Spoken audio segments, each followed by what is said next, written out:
the divine patron, and seek his blessings for the success of this event.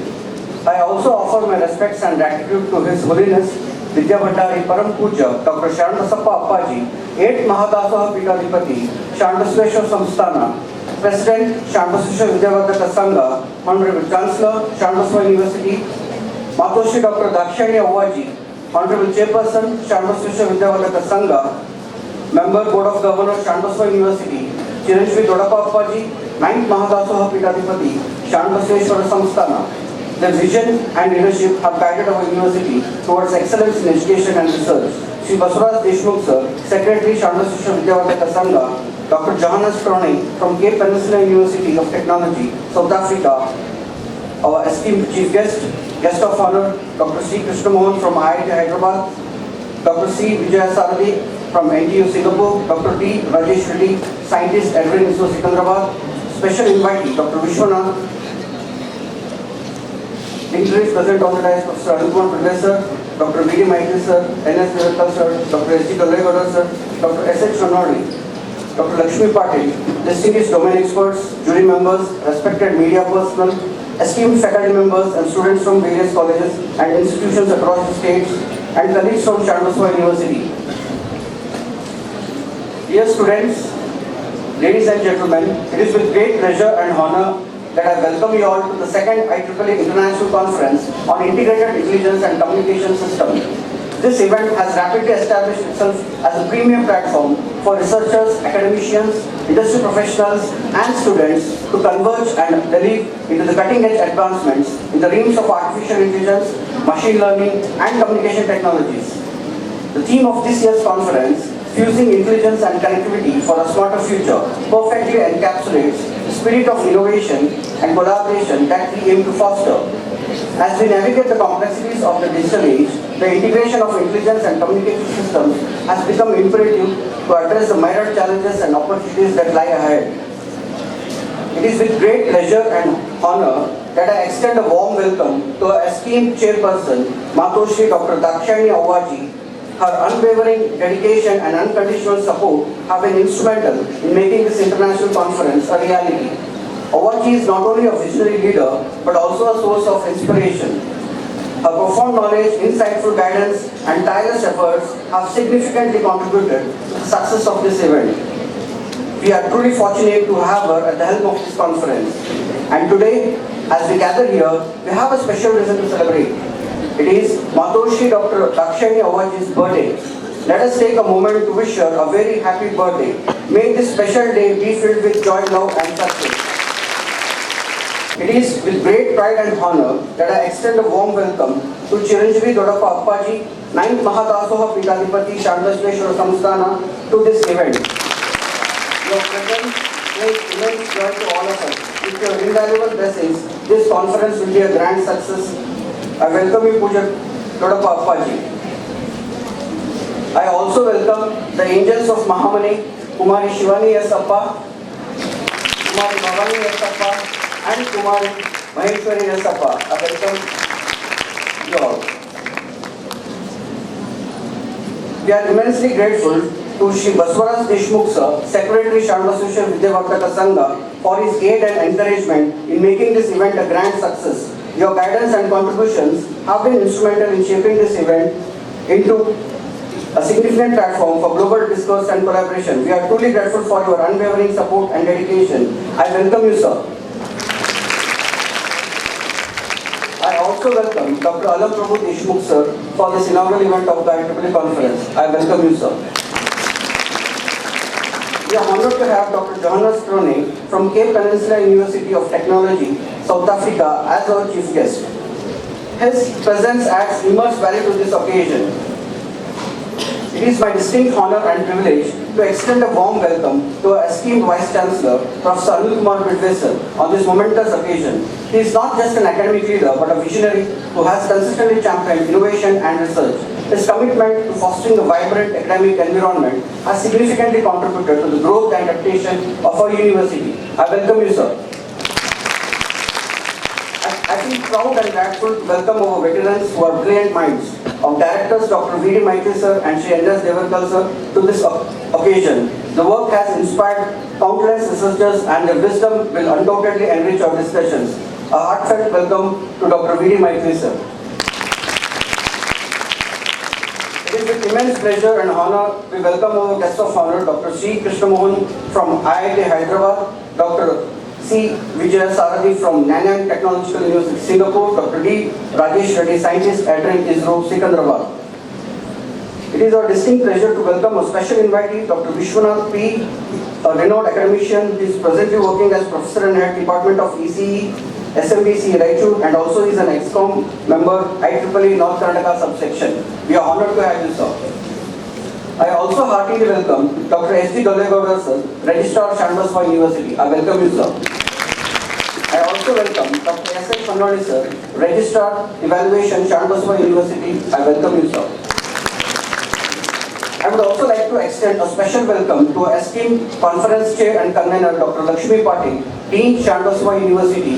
Her tireless efforts and firm dedication have been instrumental in bringing this prestigious international conference to accomplishment. She has not only conceptualized this event, but has also meticulously planned and organized every aspect, ensuring a seamless and enriching experience for all the participants.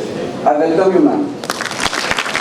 I also extend my warm welcome to Dr. Shivkumar Javadi sir, Dean, Faculty of Engineering and Technology, Sharnbasva University. I welcome you, sir. I also extend a heartfelt welcome to our esteemed keynote speakers, session chairs, and reviewers. Their insights and dedication to academic excellence have ensured not only the highest quality research is showcased here today, we are truly grateful for their time, expertise, and commitment. It's my privilege to welcome all the media personnel for this event. Your presence here today is vital in amplifying the significance of this international conference. Your insightful reporting and analysis will help us disseminate the knowledge and innovations shared at this event to a wider audience. I welcome all the media persons for this event. I wholeheartedly welcome all the faculty members and student participants from various colleges and institutions across the state. I also welcome my fellow faculty members and my dear students and the support staff of our Sharnbasva University for this event. I would also like to acknowledge the tireless efforts of the organizing committee from IEEE, that is Suresh sir and his team, and our team from the Sharnbasva University who have worked tirelessly to bring this conference to the fruition. Dedication and commitment have been instrumental in making this event a success. I extend a warm welcome to all of you once again and wish you a fruitful and memorable experience. Thank you. Thank you, Vanessa. SMBC, Raichur, ExCom member, IEEE and KSS. It's indeed a special privilege for Sharnbasva University, Kalaburagi to host the second series of the IEEE International Conference on Integrated Intelligence and Communication Systems, ICIICS 2024, organized by Sharnbasva University, Kalaburagi in association with the IEEE Bangalore section and IEEE North Karnataka subsection. I feel proud and privileged to share the journey of this conference. The first series of ICIICS took place during 2023 and the conference was a resounding success by hosting distinguished speakers from prestigious institutions from Spain, Thailand and also from IISc and IIT. The conference was officially inaugurated by Dr. Ajay Singh, Chairman, KKRDB and MLA Jawargi. The conference drew more than 1,000 plus papers in its first series across the globe and all the accepted papers are published in IEEE Digital Explore and has been indexed by Scoopers and Web of Science. Coming back to ICIICS 2024, the journey began nearly a year ago, fueled by a shared vision, dedication and an eagerness to create something truly remarkable. Every step of the way, our focus has been on crafting a conference that not only reflects the rapid pace of technological advancement, but also inspires innovation and creativity. ICIICS has been designed with care and determination to provide an engaging, cutting-edge platform that meets the demands of our fast-changing technical world. The conference has attracted around 260 participants across the world, which includes PG students, research scholars, academicians, and industry persons. The aim of the conference is to offer a platform for researchers and engineers from different backgrounds to present and discuss their latest research ideas, results, and potential applications. ICIICS 2024 proved to be very popular and received submissions from all over the world. To name a few, USA, China, Hong Kong, Indonesia, Bangladesh, Kenya, Oman, Iraq, Italy, and also from renowned industries such as Clarivate, NVIDIA, Siemens, Equifax, Covertus, and so on. 1,600 scholarly submissions, and the conference program committee had a very challenging task of choosing high-quality submissions. After the standard IEEE review process and through rigorous peer review, around 260 highly quality scholarly submissions were selected for inclusion in the conference proceedings. The final submissions are categorized into specific tracks. Totally there will be offline session and online sessions. In each track, the best paper will be awarded with a certificate. Participation certificates will be issued to all the participants after the conference. For all the sessions, we have invited domain experts from reputed universities to access the presentation and give fruitful suggestions to the participation. Organizing ICIICS 2024 is only possible because of encouragement, guidance of His Holiness, our Honorable Chancellor, Puja Dr. Sharnbasva Appaji and Matoshi Dr. Dakshani Awaji. Puja Appaji and Awaji are keen in developing Sharnbasva University to the greater heights. Only because of their vision, today we are able to organize n number of conferences, workshops, FDPs for the overall development of staff and students. As a mark of respect, Sharnbasva University is organizing conference every year as part of birthday celebration of Matoshri Awaji. I thank Chiranjeevi Dodapaji for gracing the occasion and showering his blessings for the successful conduct of the conference. I also thank Shivanyappa, Bhavanyappa, Maheshwaryappa for gracing today's occasion. I thank our Secretary Shri Basuraj Deshmukh Sir and Alamprabhu Deshmukh Sir for their unwavering support in organizing the conferences. I also thank our Vice Chancellor, Registrar Sir, Director and all the officers, teams, chairpersons, staff and students for their active participation. Thank you very much. University Kalaburagi and all the university officers to felicitate Matoshri Awaji. Also Chiranjeevi Dodappa Appa.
Registrar Sharnbasva University, Sir, Registrar Evaluation, Sharnbasva University, Kalaburagi. Sri Basava Deshmukh sir, to fill State Professor Kiran Mata Basava Deshmukh sir, to fill State Dr. Shikma Chaudhary sir, State Dr. Lakshmi Kartik Mata, Dean, also Kalaburagi.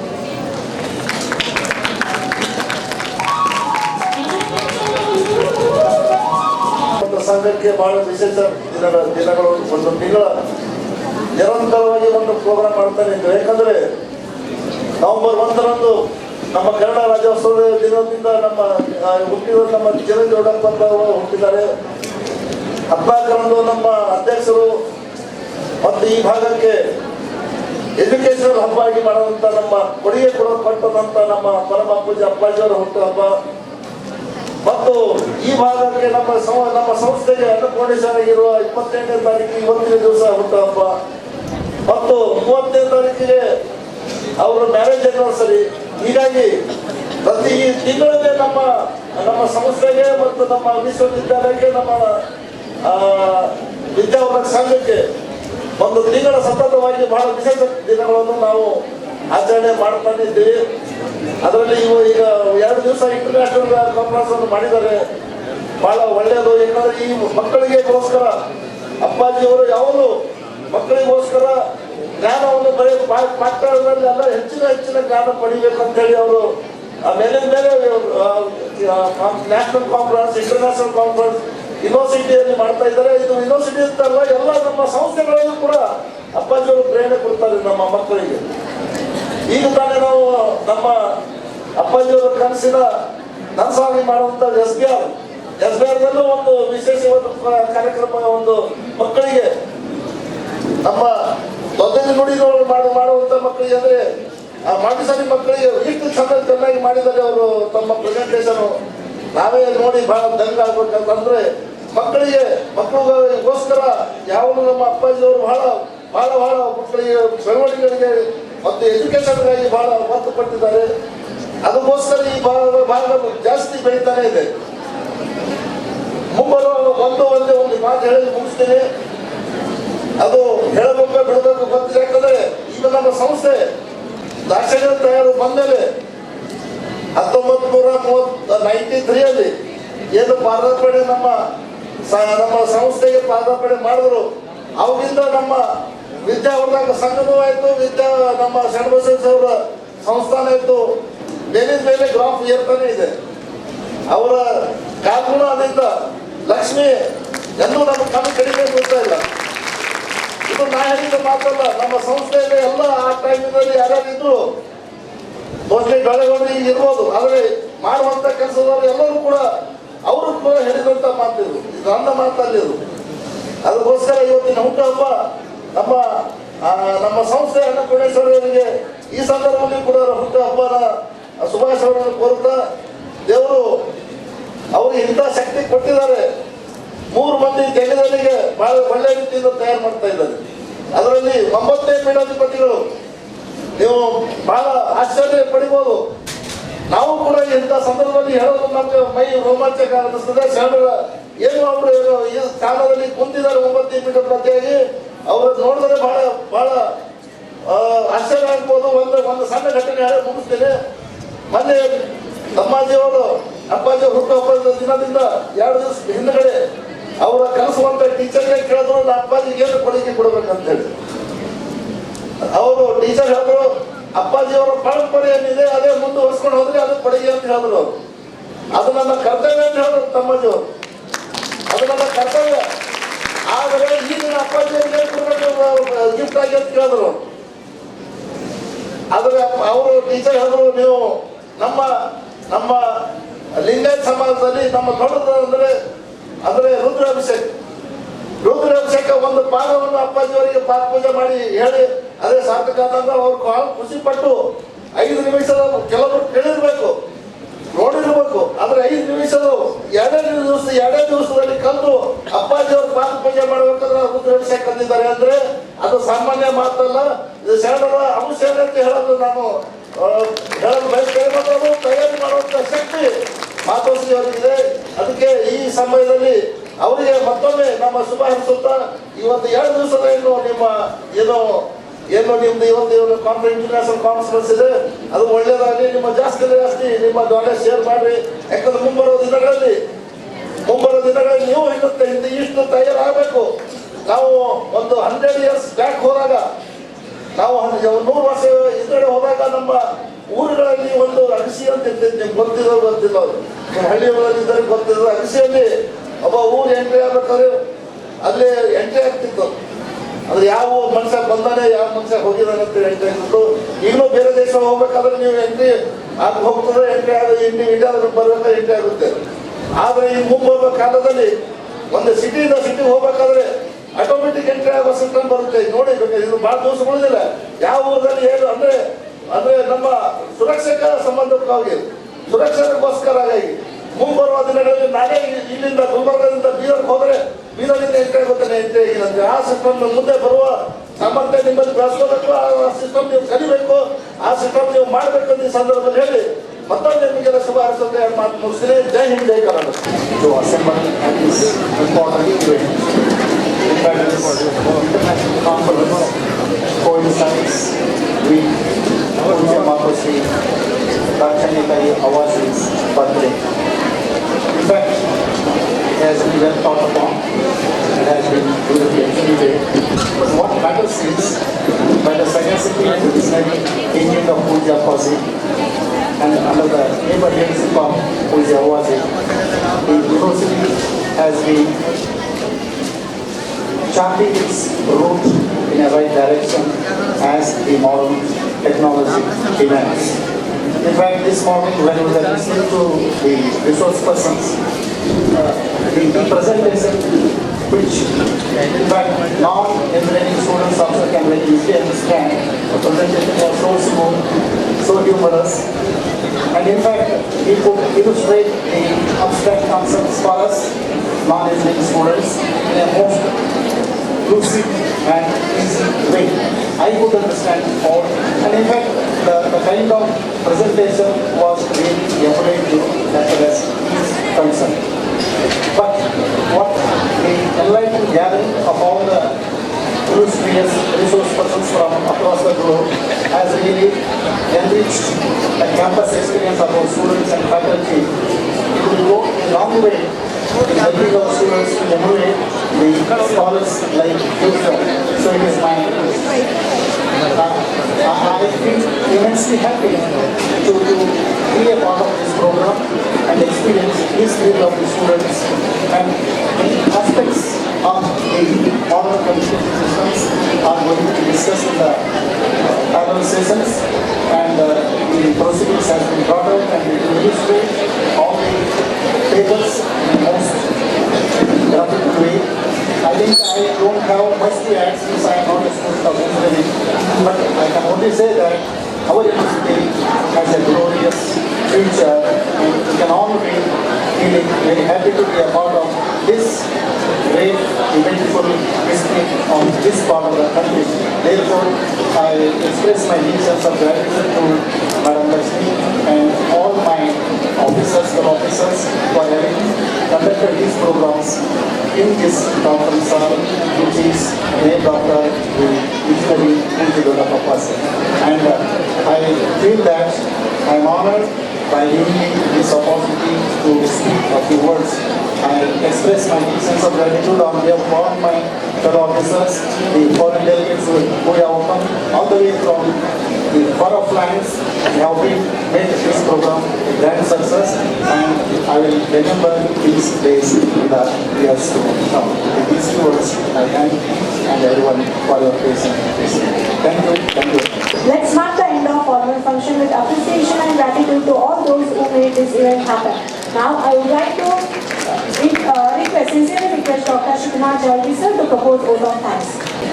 It's time to thank one and all who have involved in this second international conference on integrated intelligence and communication system.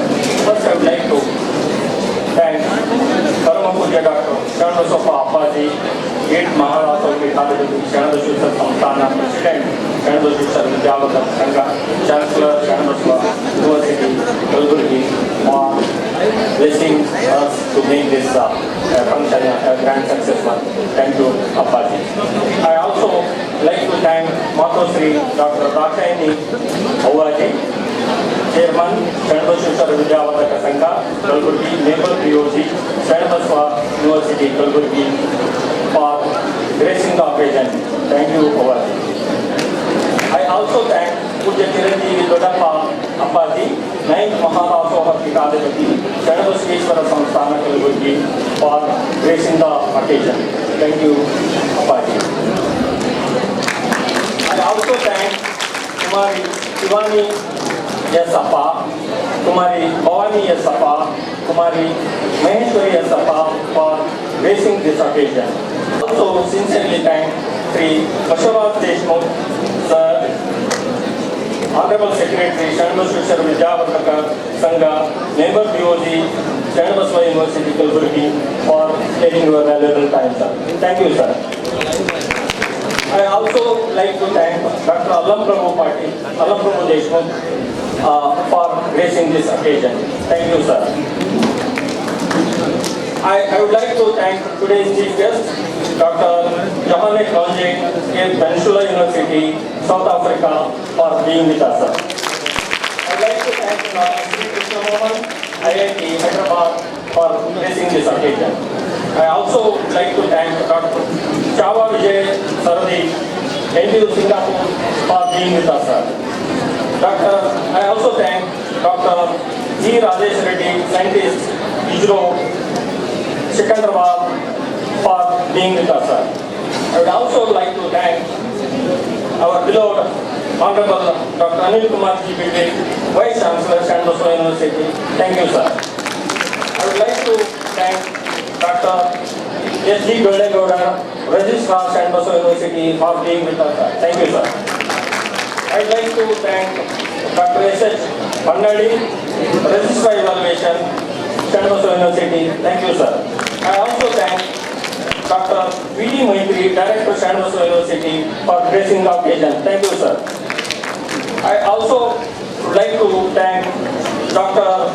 Lakshmi Patil Maka, Dean, Sharnbasva University, who is the inspiral source behind the function to make this event a grand success one. Thank you, madam.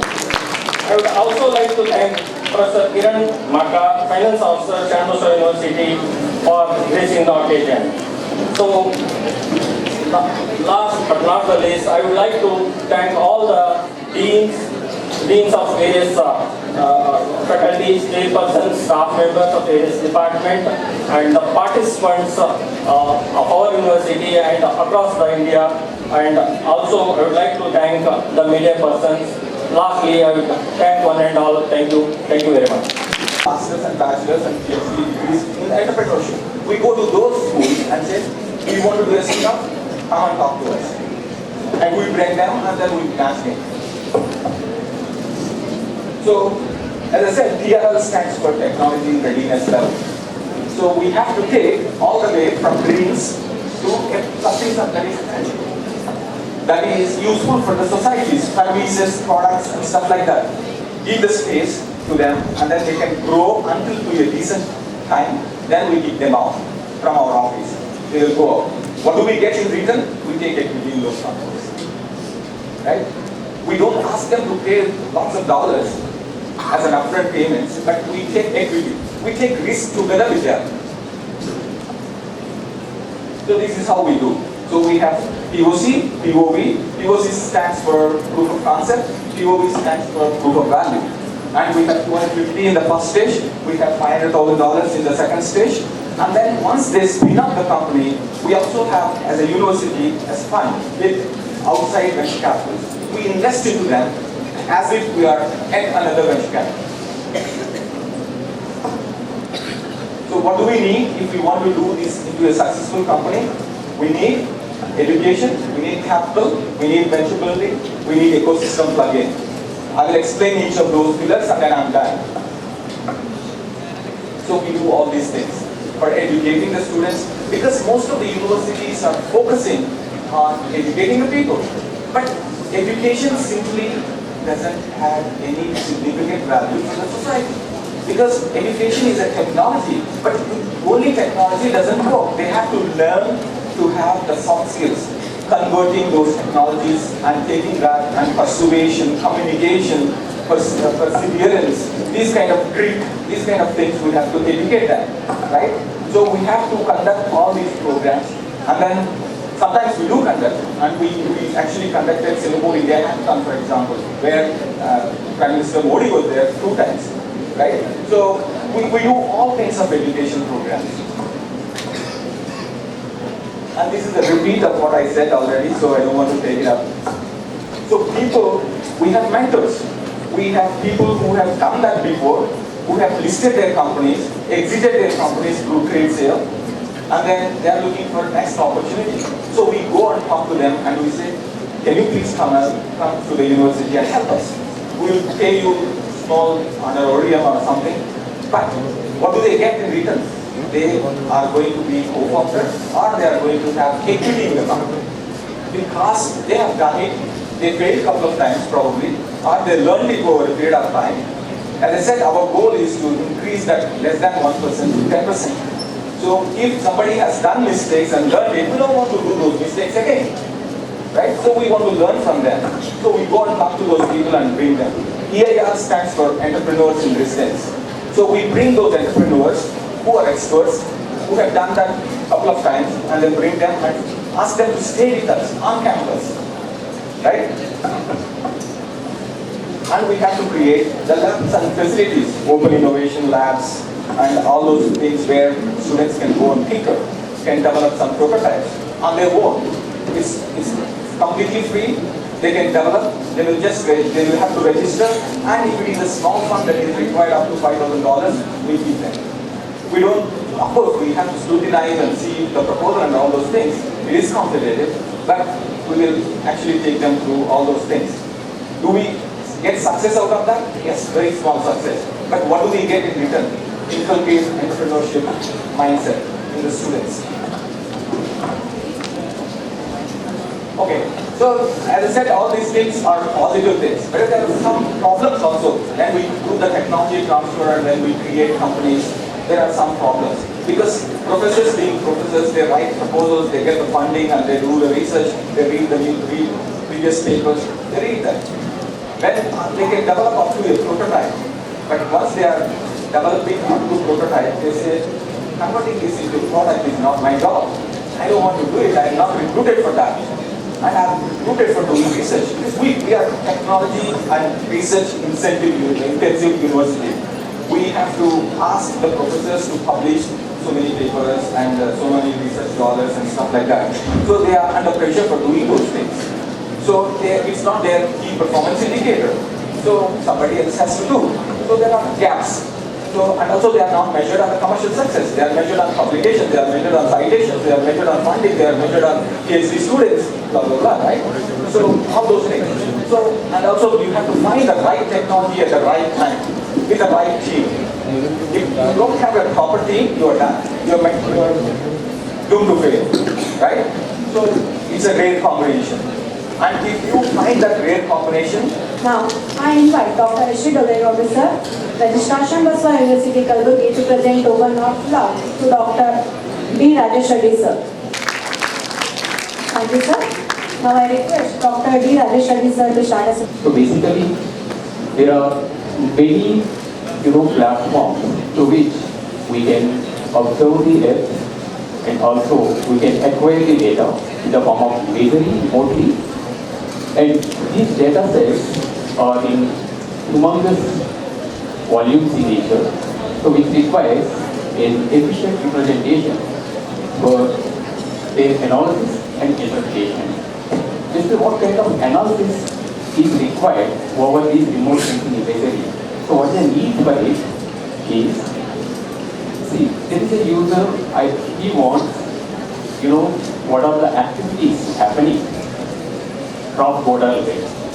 So in that case, the remote sensing platforms such as roads, UAVs, those are not allowed to acquire the data at cross-border level. In that case, satellites will be the prominent remote sensing platforms So where the data can be acquired and further that will be sent to us and we will be using some process. By using some kind of techniques, sophisticated techniques like artificial intelligence and machine learning to analysis and their interpretation. So that kind of representations will be computing at the lab and we will be providing the insightful and the informed decisions to the end user. So the title of my talk is that's what the representation for remote sensing imagery analysis. So an efficient representation is required for remote sensing imagery analysis as they are very much useful to the development of many applications. While range of applications you can name it like resources, natural resources, planning and management, urban planning and disaster management and decision making systems. So these will help the strategic user to come at a conclusion and act accordingly. These analysis definitely require a deeper analysis both at scene level as well as the object level. So the scene level information provides you, let us say the user requirement at the cross border is there any new infrastructure coming up at this particular location. So based on the availability of the satellite in the space, we will be acquiring the data and we will be analyzing the data, and if it is any new infrastructure such as bridge or an airport, so that kind of information will give very insightful thoughts to the user and what the opponent is being to the country. So whether is there any threat to the country. So that's what is exactly the C-level task will be doing.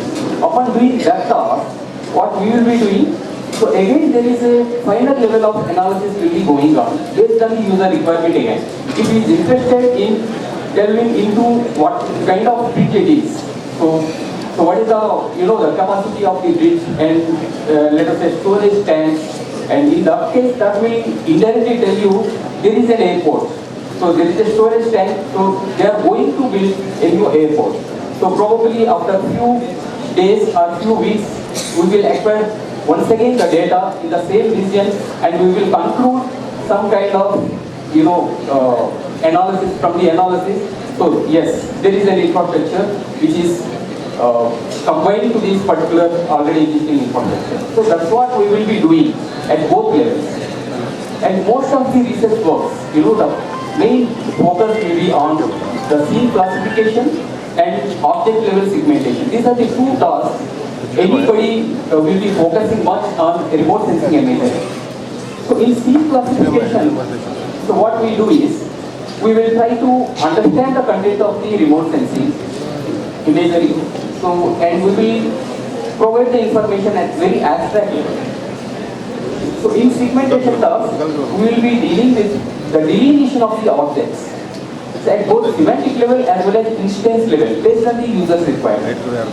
So in semantic level, we will be delineating the multiple objects, and those objects of the same class will be grouped together into a single entity.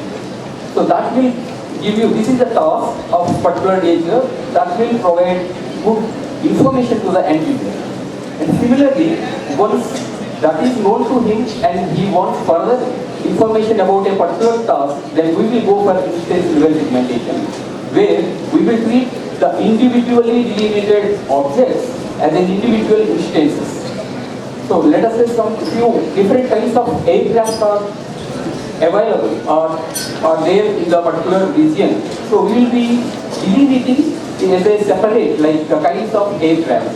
It can be fighter aircraft, it can be commercial aircraft. So that way we will be giving the insights more prominently. So in general, what happens? So the remote sensing platform, basically the satellite will be acquiring the data in the form of two kinds. One is panchromatic remote sensing images, which is in general grey color. Another kind of image is RGB, red, green, blue band. So which will, this is what is the second one. So in general, these are very large scale images. So in order to perform these analysis on such kind of images, we cannot directly perform it. Though we have sophisticated GPUs and the infrastructure which are not capable of holding the data as so, in order to process such kind of data sets for further analysis, we will be partitioning those large scale images into a smaller patches called scenes. So these scenes will be used to obtain an efficient representation which will provide the insights for the scene classification as well as for the segmentation task. So these two tasks play a major role in remote sensing area where you can develop many applications such as image retrieval. So I want a particular infrastructure of this kind. Is it existing in any other area on the globe, entire globe? So that way you can really search the particular infrastructure through satellite images. And you can probably, that can be used to build some other areas like that. Otherwise, so that can be a threat to you. So you can decide many factors. And similarly, natural resources and planning and their management. Nowadays, the water is the main source for any habitat, as well as the pollution-free environment. So which are all can be analyzed and monitored through satellite images. Similarly, the target recognition. So yes, I already showed you in the slide. Instance segmentation, if you see, there are different kinds of aircraft which are landed or parked in the particular airport. So such a target recognition is also possible with this satellite imagery, and of course disaster management. So it can be landslides or snow avalanches. So it can be recently happened Wayanad, what the landslide. So that kind of analysis also can be done, and we can also forecast what are all the prominent regions where it's prone to go for avalanche or prone to landslide. So based on the data we have, so we can analysis a priori and we can inform the relevant users so that they can take a priori some kind of decisions to evacuate them. So these are all applications will definitely be helping in making wise decisions, so which will be helpful for the common man. So now my talk, I would be restricting my talk to the scene classification rather than instance segmentation and all because of the time constraint. In scene classification, what we do is, so we try to determine an appropriate class label based on the content available in the image. So in the figure you can see there are two kinds of images, remote sensing imagery what we use for this task. One is panchromatic, another one is color image, RGB image. So these images, though it may provide greater details in the RGB, sometimes what happens, the panchromatic data will give you resolution data. So the finest details will be observed in the pan image than the RGB. Because of the constraint in the transmission of the data from the space to the ground, what happens, instead of transmitting RGB 3 bands, there will be the requirement, urgent requirement, they won't even wait till to transmit 3 kinds of bands like RGB. So we may have to deal with some images like panchromatic images. There is a single band, so we have to bear with it, but it will be very good resolution compared to RGB. So these are the samples, few samples. So for the scene classes like airport, see the difference between the aircraft, the airport, looking at RGB image as well as in the grey image. So there are lot of details which are not present in the panchromatic image. So similarly, for other scene classes you can just have a look.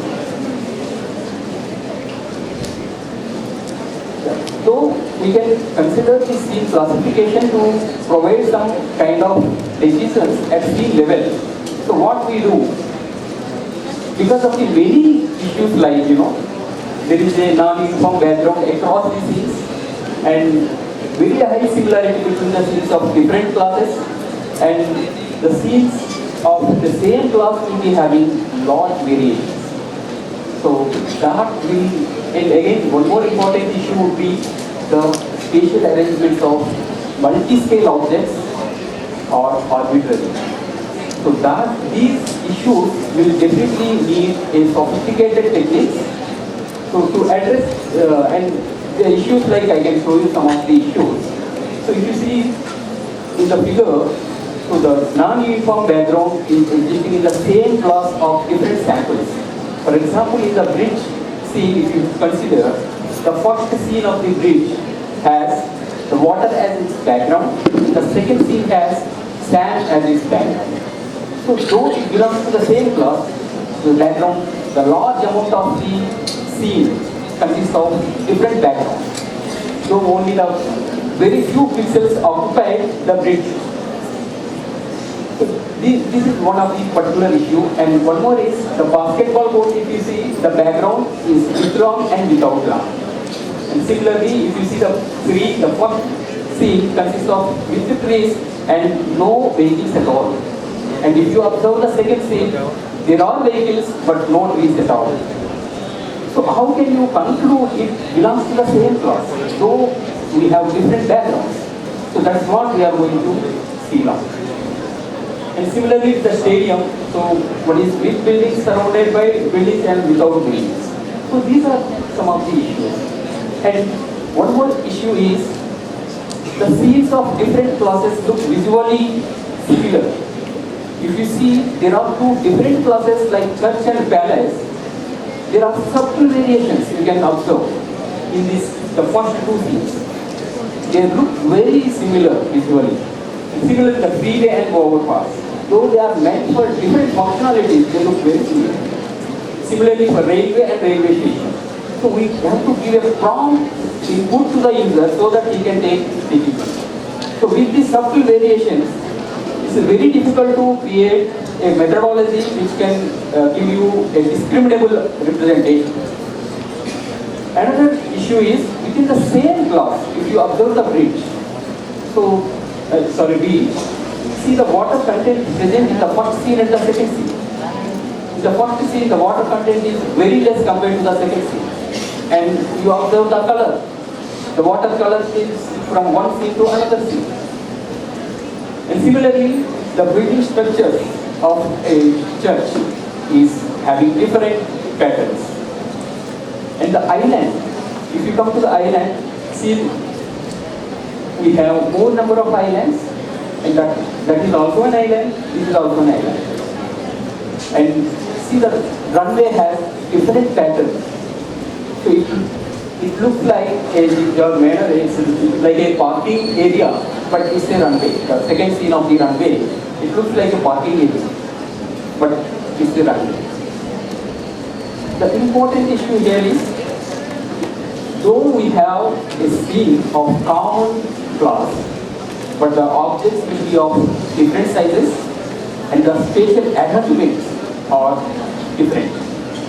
So if you observe the airplane, so in the image, it can be anywhere. It can be in the left corner, right corner, and down, or sometimes it is uniformly distributed. So these are all would be the difficulties what we need to consider in designing a particular methodology. Coming to the existing representations for scene classification. So here I present a very overview of the existing approaches, which are categorized into 3 levels. One is handcrafted feature-based methodologies, which is also known as low-level features. And the second one is mid-level feature-based methodology and high-level feature-based methodology. Handcrafted features will consider the color histograms. So let us see, if it is an RGB image, you can go with color histogram and the texture descriptors and so these are the different methodologies which will be used by the low level. And in mid level, what happens? The mid level features will be utilizing the low level features and develop some encoding methodologies. So like ABs, PCA and data force. And in high level, we will be using the convolutional neural network and which are prominent in computer vision tasks.